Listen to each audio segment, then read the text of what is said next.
एक आध्यात्मिक महत्व है कि आज के दिन भगवान भास्कर को अगर बीच धारा में हाथ जोड़कर उनकी दर्शन की आप कामना करते हैं तो इससे आपका तन और मन दोनों शुद्ध होता ही है और अच्छे और स्वस्थ जीवन की ओर आप जाते हैं। तो आपको जो मैं तस्वीर दिखा रहा हूँ ये रसूलपुर घाट का था और एक मेले का स्वरूप था।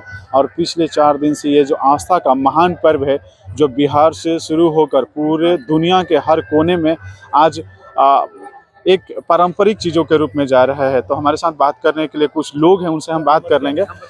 आइएगा, हमारे साथ बात करने के लिए पूर्व प्रमुख कामेश्वर सिंह जी जुड़ गए हैं।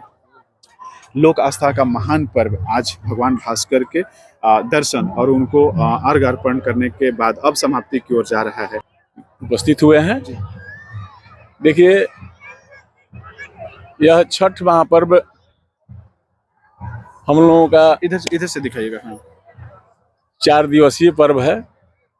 यह पर्व नहाए खाए के दिन, दूसरे दिन छठवीं के दिन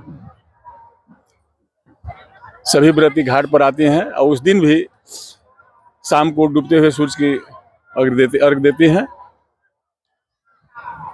और फिर सुबह सप्तमी के दिन जितने भी व्रती हैं, चाहे जितने भी हमारे पुरुष अभिभावक हैं जो व्रत किए हुए हैं, वे उगते हुए सूरज को अर्घ देते हैं।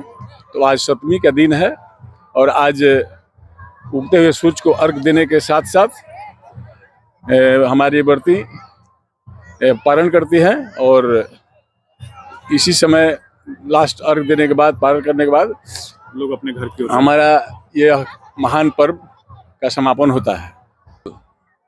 छठवीं के दिन तिलौथू में भी इस तरह की घटना घटी।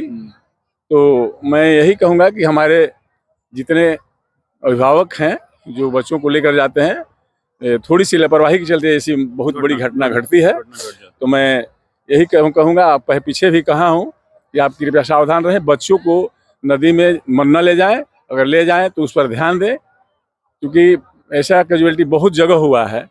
गंगा नदी में भी एक घटना घटी है, जो महिला अपना सेल्फी ले रही थी, पानी में खड़ा होकर सेल्फी ले रही थी और उसकी बच्ची खड़ी थी पानी में, देखते बगल में डूब गई और इतना मग्न थी, मतलब फोटो खींचने में, सेल्फी लेने में, कि वो अपने बच्ची का ध्यान नहीं दी और बच्ची उसके बगल में खड़ी थी और वो गंगा नदी में डूबकर उसकी डेथ हो गई। तो यह घटना सिर्फ गार्जियन के लापरवाही के चलते हो रहा है। तो उस लापरवाही से बचें और अपने बच्चों पर ध्यान दें।